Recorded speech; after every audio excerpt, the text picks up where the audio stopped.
will excite you with his style of basketball. 12 seconds to shoot. He has to give it up, and he tried to escape the double team.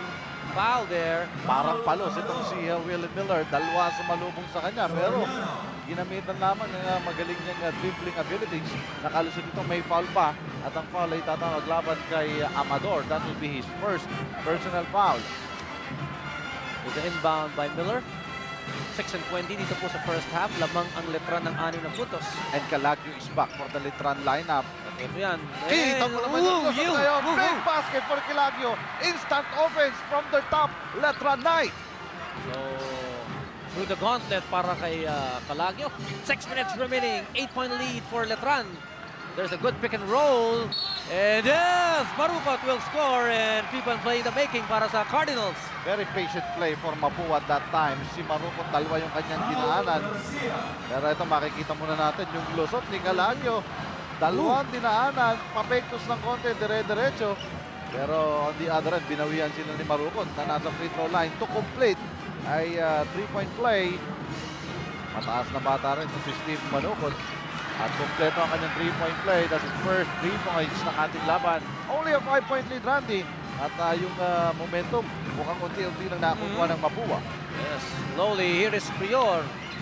Calagio, lumapit pa. Pinasa niya kay Saklot ngayon. 17 seconds to shoot actually. Miller, ikot kay Prior. Ang tres ni Prior. Not this time. And Saklot getting the position. He lost the handle. Let's see the transition play of Mapua. Garcia. He's got the open J, yes. Oh, good decision making on the part of the rookie point guard. May dalawa siyang mama sa wings, pero he opted to make the bait and get the jumper for 2 points. So just a 3-point lead na lang Rado para sa Letran. Umakyat yan kanina sa 12 o 11. Ngayon, tatatlo na lang. Prior, Miller, the fake, the move, the slice. Ooh, almost Miller time. Amador, problems for him, given by Prior. Calagio, they're outnumbered. Well, wisely, hinintay ni Calagio ang kanyang mga kampe dito. Actually, ang Mapua kaninang early goings, wala silang problema sa depensa. Yung opensa nila ang kanilang pinoproblema. Pero ngayon, nakiklik na ang mga offensive men nila. Humahabol na sila. Nobody backs out Garcia for the putback. And you cannot do that to Mike Garcia na talaga namang dadakmayin niya rin. Especially pag binigyan siya ng pagkakataong gaya noon. He was not boxed out. He got the offensive rebound. Yung putback, simple para sa kanya. 24 Letran, Mapua 19, and we've got 4.5 minutes remaining dito po sa first half. Garcia directing play para sa Cardinals. They've got 12 to shoot. Garcia baseline going to Benedicto from 3-point country. Long, Maruca tried to follow it up in midair, but to no avail. Ito na ang mga Knights. Will they be in shining armor this evening? The handoff to Garcia. Almost a fumble. Calagio beyond the arc. Wala. Masyadong maluwag si Chris Calagio. Napangiti na siya. At hinayang na hinayang sa pagkakataon na yun. Nakakatatlo na siya. He could have gone for 4, pero not that time. And ball some play here. Garcia getting physical between Saklot and Benedicto. Prior joins into the fray, and 2 more free throws coming up for Benedicto. Binabanggit mo yung banggaan ni Benedicto at Saklot. Hindi tatantanan niya. Parehong may kaya makipagbangga. Malalaki katawan niya. Si Prior ang natawagan. At kami po ay magbabalik.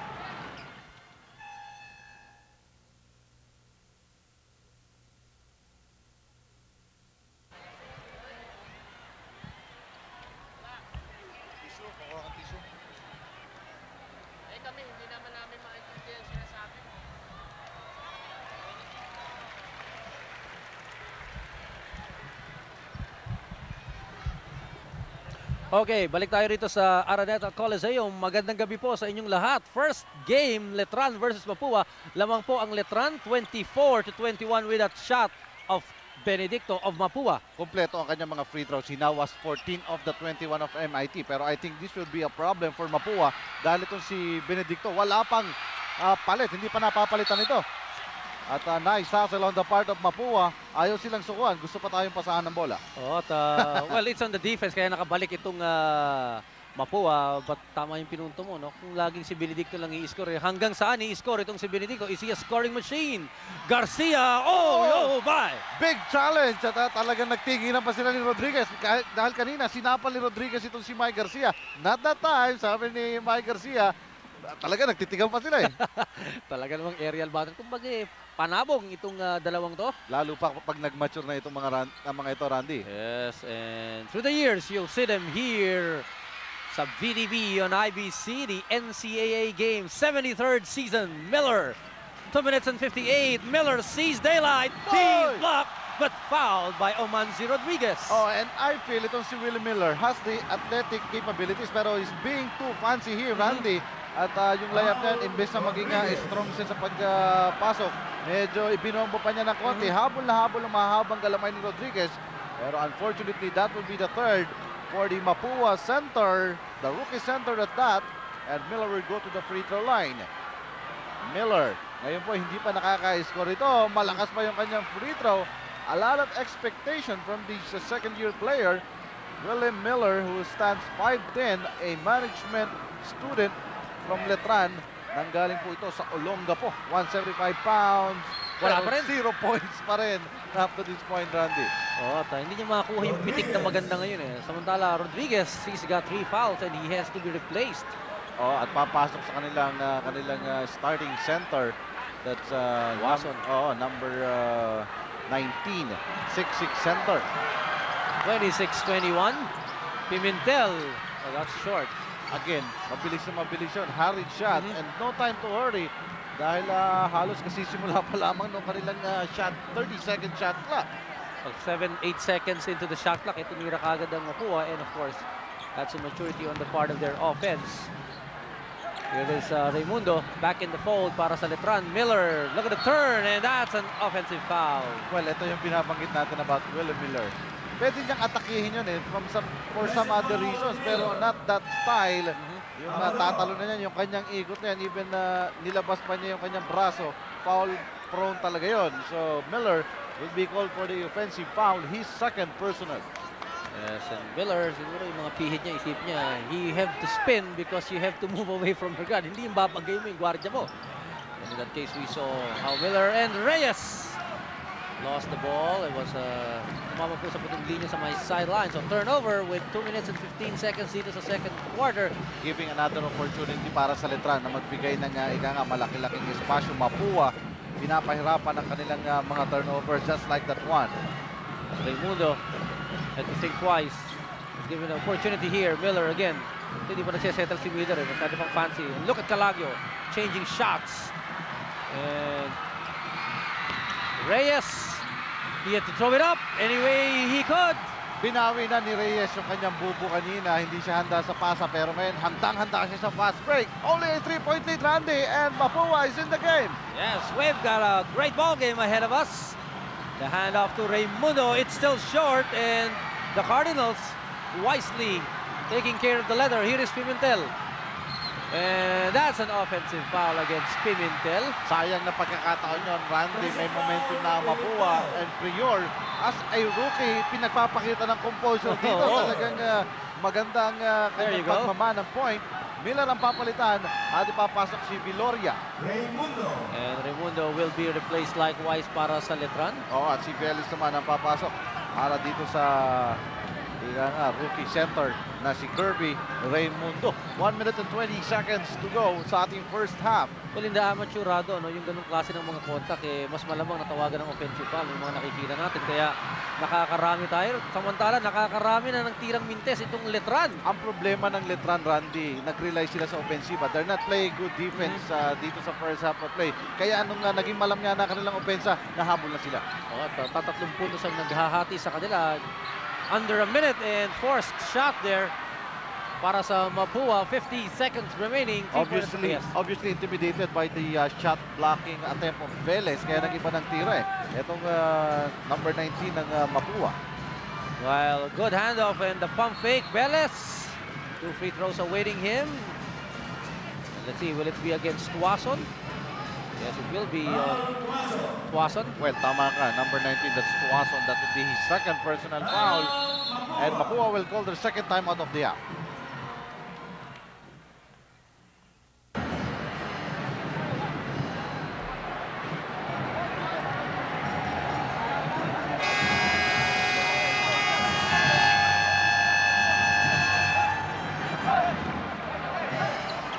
lovely ladies dito po sa loob ng Araneta Coliseum.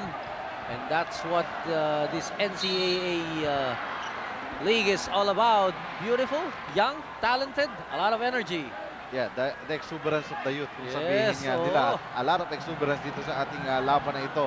Kanina, it was a wide open game, pero ngayon, only a 3-point differential favoring Letran. Namintis pa ni Velez ang kanyang free throw with 38.1. May pagkakataon pang makakuha ang mga taga-Mapua ng possession. And hopefully, maka-cut down pa ang kalamangan, possibly down to 2 kung may papasok ni Erwin Velez ito. Erwin Velez punctures the second of his 2 free throws. 4-point advantage for Letran. 30 seconds remaining dito po sa first half. Pimentel at the middle to Quason. Reyes for 3. Wala, there's Benedicto. Triple team. He won't be denied. He tries to get it back. Isang fake angat and he's everything you'd want for. Kita mo naman kung paano buhayin ni Benedicto ang kanyang kupunan. That's Patrick Benedicto for you. Number 6 and definitely the number 1 man of Mapua Institute of Technology. Ang foul itatawag laban naman dito kay Velez. That will be his third. Nakakarami na si Erwin Velez dito sa first half of play. Pimentel, papalitan naman ni Coach Bong Ramos. And vice him is Garcia, the number 1 point guard of the Cardinals. So, Benedicto, the flyingest Cardinal. Patrick Earl Benedicto is a little bit tired. Well, this is the fatigue factor we are talking about, Randy. Meron na siyang 14 puntos, pero you see in that shot from the free throw area kung gaano kakapos yun at kung gaano kapagod ito. Pero mabilis siyang in-adjust yung kanyang pangalawang tira. Only a 3-point ball game with 17 seconds to go sa first half. Letran, could this be the final set for this half? Viloria looking for help, going to Prior.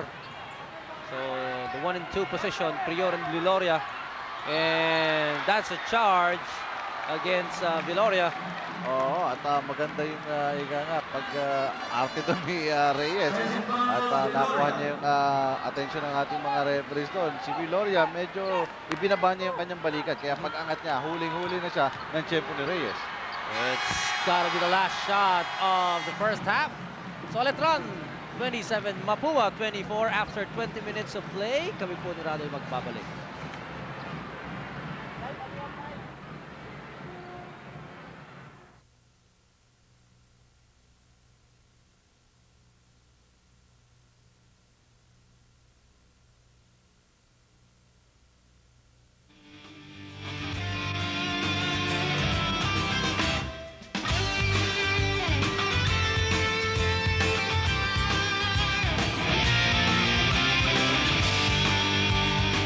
Well, the college spirit is really alive here in the NCAA. Nakikita natin napakaraming tao, all of them enjoying the inaugural offering, Letran versus Mapua, and they're only separated by 3 points. It's been a very exciting game so far and close. 27-24, lamang po ang Letran. Right now, let's join my partner here in the NCAA, and she's with some of the supporters dito po sa NCAA.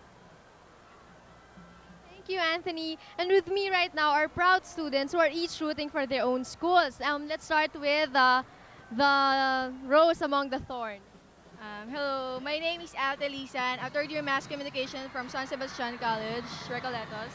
Ayun, so as of now, San Sebastian is the host of this 73rd celebration or opening of the NCAA, no? What do you feel as being one of the participants? Of course, we're happy. This is my first time to be an usherette of San Sebastian College, Recoletos. And incidentally, San Sebastian was also the champion of last season. No? So what do you feel about that? We're cool and easy, and we hope for another 5-peat in the history making of the NCAA. Okay, good luck to San Sebastian. Okay, and another one is, what's your name? Garcia Ocelito. You're from what school? From Mapua. Ayun, bali first game ang Mapua at kalaban niyang kanina, yung Letran, di ba? Anong na-feel mo nung nanonood ka nung first half ng game? Unang-una, syempre masaya dahil first of all, na-witness ko yung opening ceremony ng NCAA. And at the same time, proud din ako kasi nakasama kami dito sa NCAA Mapua. And that means that Mapua is also one of the best school. That's all. Ayun, so ngayon, anong masasabi mo sa mga teammates mo na hindi pa rin tapos ang laban, na maglalaro pa rin sila mamaya for the second half of the first game? Just give all their best, and stay cool. Okay, again, good luck din sa team nyo. And lastly, we have, Mark from San Beda. okay, from San Beda. Anong masasabi mo ngayon na na-feel mo ang opening ng 73rd NCAA? Like last year, I'm one of the representative of the cheerleaders last year. So ngayon, malaking pinagbago, mas nag-improve. Yeah. Ano naman ang expectations mo sa 73rd season? I'm expecting San Beda, which is runner-up last year, will do our best to take the championship this season. Okay, thank you very much. Now back to you, Anthony. Okay, thank you, Janelle. I'm here now with some of the ladies that Randy and Rado have been talking about all throughout the first half. Let me talk to some of the beautiful ladies here, the Muses. What's your name, please? I'm Catherine Malabanan from Mapua Institute of Technology. Okay, paano ka naman napipili para maging representative ng school nyo dito? Well, my teacher in PE chose me to become the muse. So kayo naman you're very proud that at least you're here representing your school in front of all the other universities. Siyempre naman, siyempre Mapua the best. Okay, dito naman, ano pong pangalan nyo? Abigail Kuyong from San Sebastian College. Okay, how did they choose you dun sa San Sebastian? They vote for us. We are 4. Then ako napili na. Okay, ngayon na napili ka, nandito ka, you're representing your school.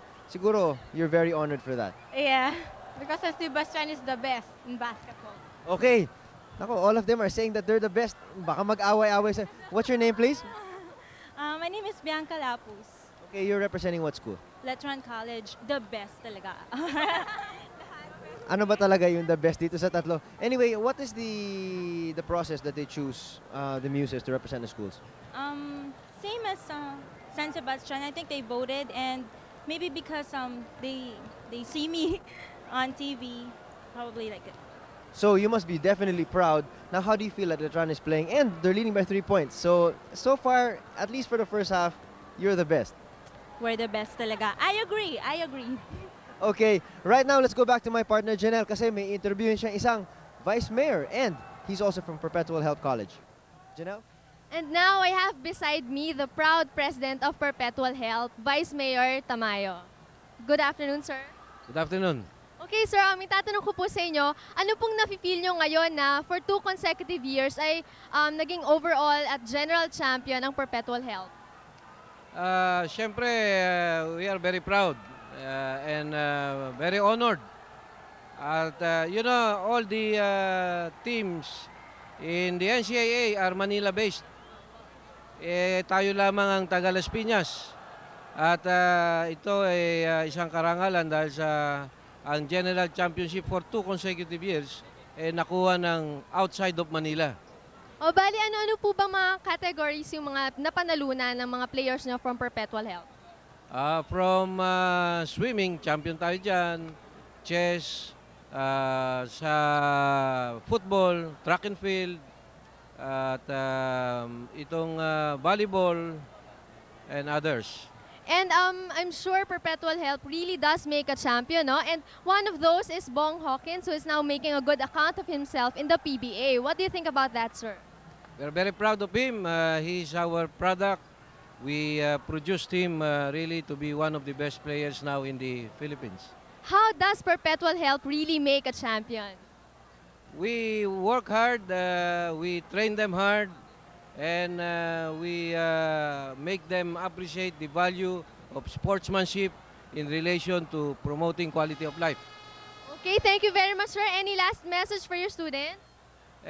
Karangalan ito ng mga taga Las Piñas at ng mga taga Perpetual, mga Perpetualites na mga kasama natin. Maraming salamat. Okay, thank you, sir. Thank you very much. Back to you, Anthony. Okay, thank you very much, Janelle. Yun po ang handa namin para sa inyo. For this half, we're gonna take a break. Pagbalik po namin, we're gonna have the halftime analysis. That's Randy and Rado, and of course, the second half. So stay tuned.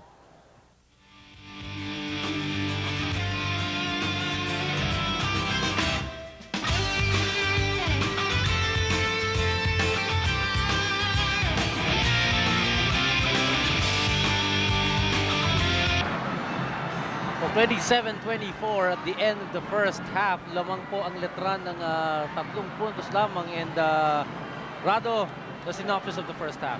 Well, alam mo, opensiba ng kupunan ng Letran ang nakita natin at good defense on the part of Mapua nitong first half. At yung depensa ng Mapua, ginamit nila ika nga na armas para makahabol sila dahil on the early goings, yung mainit na 3-point shooting ng Letran, pumatok ka agad. So 70% shooting for Letran, 61 for Mapua. Sa rebounding, tabla itong magkabilang kupunan. Pero yung sa shot blocks, kita mo naman yung depensa, especially the internal defense of Mapua, netting them 3 shot blocks dito sa laban na ito. Pero ang ika nga, nakikita natin sa Mapua, concentrated ang kanilang ofensiba dito kay Patrick Benedicto who accounted for 15 out of the 24 of Mapua. Marami rin silang turnovers. They had 12 turnovers. Pero ang Letran netting 9 turnovers, especially nung second half of the first half nung uminit na ang depensa nitong mga taga Mapua.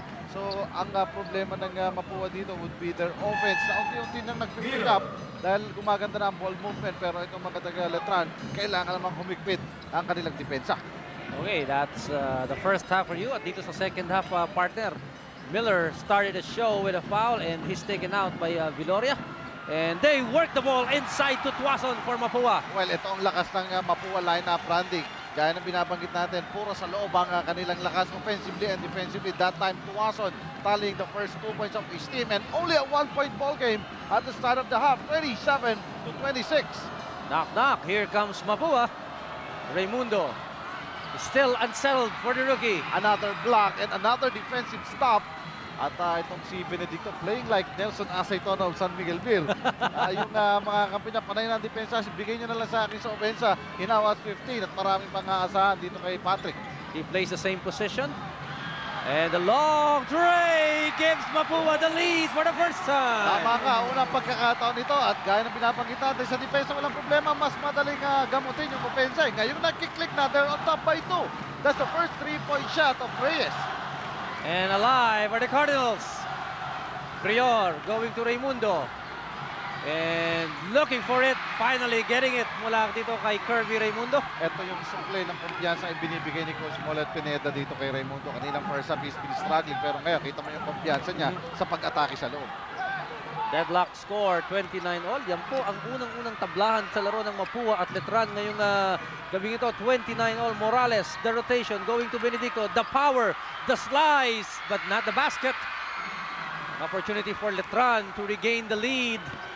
Start of the second half. It is Calagio. Eagerly awaited by the Cardinals. Calagio. Pumihit bigla si Calagio. And Prior for the 3-point shot. Malakas. Tap by Benedicto. Will he have the seed? Nakakuha ni Tuason. Out-sprinting Calagio. The baseline move is an offensive foul against Reyes. Again, ito si Prior nagpapakita ng composure dito sa laban. Kanina is being quarterbacking well. Now, hindi niya ibinigay ang baseline dito kay Reyes, forcing the offensive foul from the Mapua Cardinals. So that would be the first para dito kay Reyes. At ang score natin, tablang-tabla natin, 29-all. Yan pa lamang ating deadlock sa laban. Problems for Viloria. There was a tap. It was a loose ball. Calagio is met by Tuason. When he loves that shot. Ano gusto niya yung pa-ekis na yan eh? Well, alam mo itong si Chris Calagio, yung kumpiyansa, gano'n na lamang. Veterano na rin ito sa kupunan ng Letran. At may threat ito both ends. Sa labas, sa loob meron din. Kaya nag-fake off yung kanyang attempt sa labas. Kumagat naman ang depensa nung maka-atake siya sa loob. Foul na lang ang inabot. And that foul would be charged against Benedicto. Na yun pa lang ang una kay Patrick Benedicto. Nursing his fouls pretty well. Calagio, 13 points and 4 rebounds. Lamang na ngayon ang Letran, 30-29. Meron pang isa itong si Chris Calagio. Oo, tama ka. Pero alam mo, siguro sinabi ni Coach Molet Pineda sa kanilang mga bata, kalimutan nyo na yung nangyari ng opening day natin last year because maalala it was very close. Lumamang sila actually ng 15 points against the eventual champion San Sebastian. Pero hinabol sila and losing their opening game assignment. Ooh! No way in my country, sabi ni Raimundo. Here is Viloria over Tuason and he was fouled there by James Tuason. Good call actually. Sinasabi ng mga taga Mapua, nag-ward off daw itong si Viloria, pero even before the ward off, yung katawan nagkadikit na. Ito makikita natin sa slow-mo. Ayun, bangga na kagad. Hindi tumama yung hawi. Yung pangatlo na ito for Tuason, kaya masakit ito for Mapua. The number 1 center is in foul trouble. So is the number 2, Omansi Rodriguez. Oo, mas nauna pa nga si Omansi Rodriguez kanina. Viloria connecting from the free throw area, only tallying his first point dito sa ating laban na ito. And his second, another rookie sa backcourt ni Coach Colette Pineda. Nagbigay ng 4 na puntos sa kalamangan sa Letran, 33-29. So 6-0 surge here para sa Letran. Inside. And it's almost automatic. Makita mo, may kamay doon. At ngayon, 2 free throws dito para kay Tuason. If there would be any good indication, ay meron nang pumipigil. At least frontliners ng Mapua, that time sinalubong sila ng Raimundo. Unfortunately for him, foul ang inabot. His third personal foul. So, also a trouble sa frontline naman ni Coach Pineda. Tuason, pasok naman ng free throw shot. He's got to score big dahil isa si Tuason sa mga holdover dun sa team last year, partner? And he has to improve sa kanyang free throw shooting. He averaged only 30% from the free throw earlier last year. Considering that he's a center, malimit siya dyan. Namitis pa niya yung pangalawa. And that's a prescription pad for you. Galing po kay Mr. Rado Di Malugit, Mr. Tuason. Pag-igihin mo ang iyong free throws. Samantala, Viloria.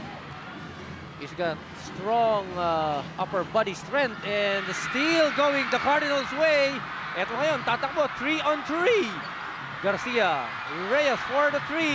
Yes, sorry. Second three-point shot for Francis Jerome Reyes.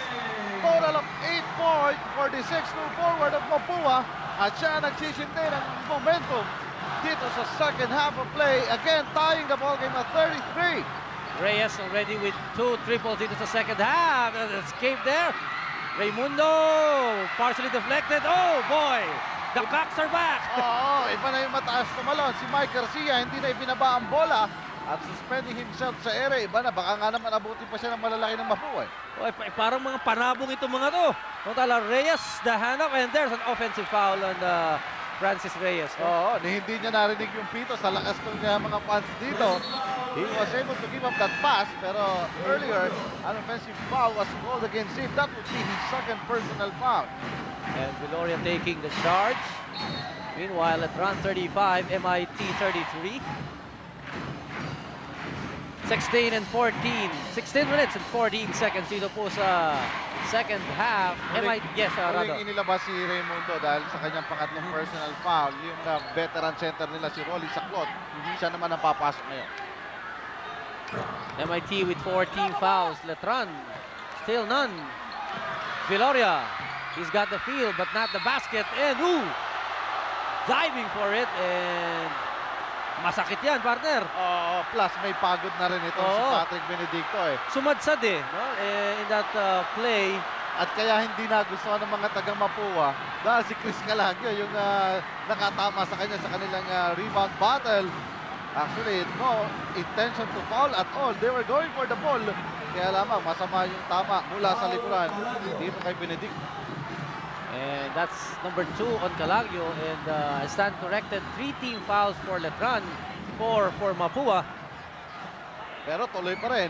Man of steel. Ito si Benedicto rito, Randy. Top scoring. Sumadsad na sa sahig, pero tuloy pa rin ang laban.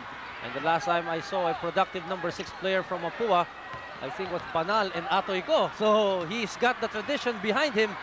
Reyes going to Benedicto. Sa loob. Bumomba pa. Wala. And all blue shirts underneath. Over-eager si Benedicto ron na bawiin yung kanyang pagkaasadsad kanina. Kahit 4 yung umarap sa kanya, pinilit niya yung tira. So ang bola pupunta sa Letran.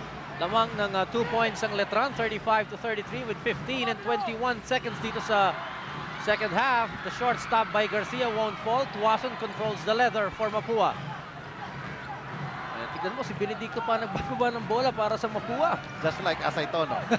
Pag nagbababa, he is more than willing to bring back the ball. So many things in common. Calagio. He's blocked and there was a body check. And 2 free throws yan para kay Chris Calagio. Veterano na itong si Chris Calagio. Kaya naman, utak na ang ginamit niya. Kahit masapal yan, may sabit, may kontak. Sumapit na yung katawan. Ginamit niya para pananggalang sa bola. Morales will be called for the foul. Yun ang una nitong si Rafael Morales Jr., a forward from Mapua. And the shooter, fails in his first free throw. Actually, unang sablay po yan, and the disagreement and disappointment on the part of Coach Mulet Pineda of Letran. Well, si Chris Calagio is the top scorer even last year ng Letran. He tallied 15 points on the average. Ngayon, yun na rin ang kanyang production. May 15 puntos na si Chris Calagio, and ang Letran bumalik na naman sa itaas with a 3-point lead, 36-30.